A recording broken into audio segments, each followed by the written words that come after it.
Hello world and welcome to CyberGate Studio. My name is Marcel and today we want to talk about cybersecurity and really why you need a private VPN service. With Facebook and then the Cambridge Analytica and with all the other security hacks going on, especially relevant is the FCC in the United States and the whole Internet Freedom Act and all that kind of stuff. So that whole drama, that whole thing over there basically is trying to make sure that the internet is free and for everyone to use, and it's fair and open, not free like cost free, but free as in freedom. Or internet service providers, right? Those companies, especially in the United States, have the capability of logging everything you do because your data just passes right into it. We'll go more into that in a minute, but a VPN service protects you from that kind of use case where you don't know what they're going to do with your data. You don't know how they're going to use your data. So as a result, we could wait for legislation to pass. We could try and see how we can, force these companies to do something different, or we can take the matters into our own hands and use a private VPN service. Okay, so let's look at this from more of a diagram or how the internet works from a simple standpoint. So if this is your house, right, and you have, house, and then you have an ISP, okay? And then you have your web server. So say that's Facebook, that's Google, that's whoever you want it to be, right? That's your endpoint. So internet typically just kind of goes here, right? From your house to the ISP. ISP figures out the best route, however that is. There could be all kinds of intermediate stuff, but for the most part, it finds where it needs to go and sends it there. And then traffic goes back. That's how you normally have it.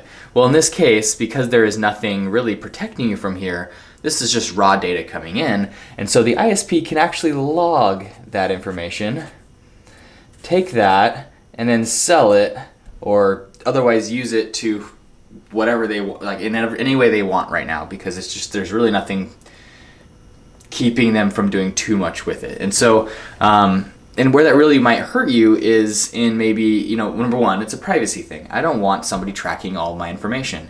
And another thing is, maybe, they can, maybe there's a censorship, right? So maybe your ISP is actually, if you live in China, it's state owned. Well, crap. Now they have a censorship to where they say, sorry, you can't use that web server. You have to go and use that one instead. Right? And so to get around that, like they block all of your data, or censor content that you cannot. Sorry, they don't block all your data. They block content that they don't want you seeing as a population. That keeps the internet from being free and fair and equal for everybody. So how do you get around that? Well, this is where a VPN comes in. So if we look at a VPN, you have your same scenario. You have your house.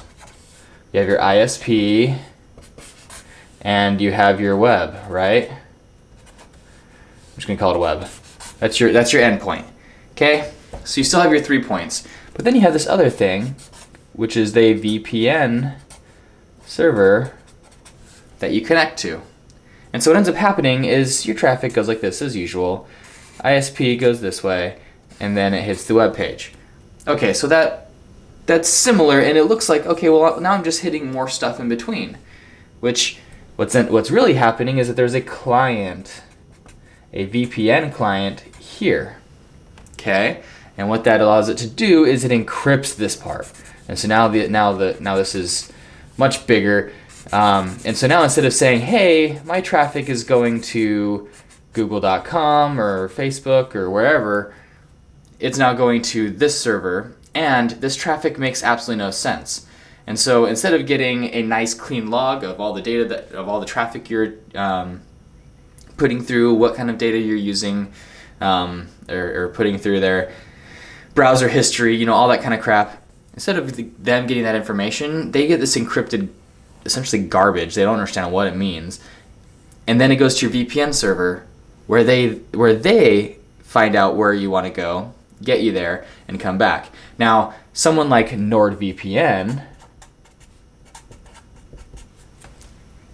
has confirmed that they do not track any of your data. They don't log any of your data, and they don't have any government mandates to do so.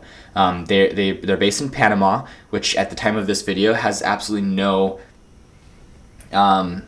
legal requirements to regulate internet usage or internet providers. And so that means that those laws apply, and they're not subject to, you know, China government, Middle Eastern countries, the US, you know, they're not subject to those laws, even if they have servers in these areas. And so this, you know, there's more to it than just privacy. That's kind of my biggest thing, but there's also some functionality allowing you to be able to really just pretend like you're in a different country and get the content that you want to see, despite geolocking, despite government censorship. You know, the ISP can't tell you that, oh, sorry, I throttle that website because I would rather you use this other website. No, that's not possible because they have no idea what site you're going to. So it's just an all-around good thing.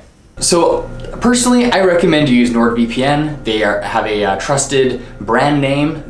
They seem pretty trustworthy. One of the big things is that, you know, it's a big enough network. I think there's like over 3,700, or they have thousands of different servers that you can choose from, so that you can balance the pros and cons of, you know, proximity. If you're just looking for general, you just want a VPN, well, you want to pick the closest server, right? So that the ping is the lowest, the performance impact is the lowest. But if you're in China and you're trying to get past those censorship walls, well, then you want to pick something outside your country. So they have a really strong balance there. They don't have any government oversight that's causing them or forcing their hand to be able to collect data and turn it over to the government or anything of that nature, because they're actually in Panama. And at the time of this video recording, Panama doesn't have any laws that would be detrimental to the consumer for that kind of market. So it's a good place to be, and I think that's a pretty solid choice. Some of the other perks that they have are things like they allow peer-to-peer, which not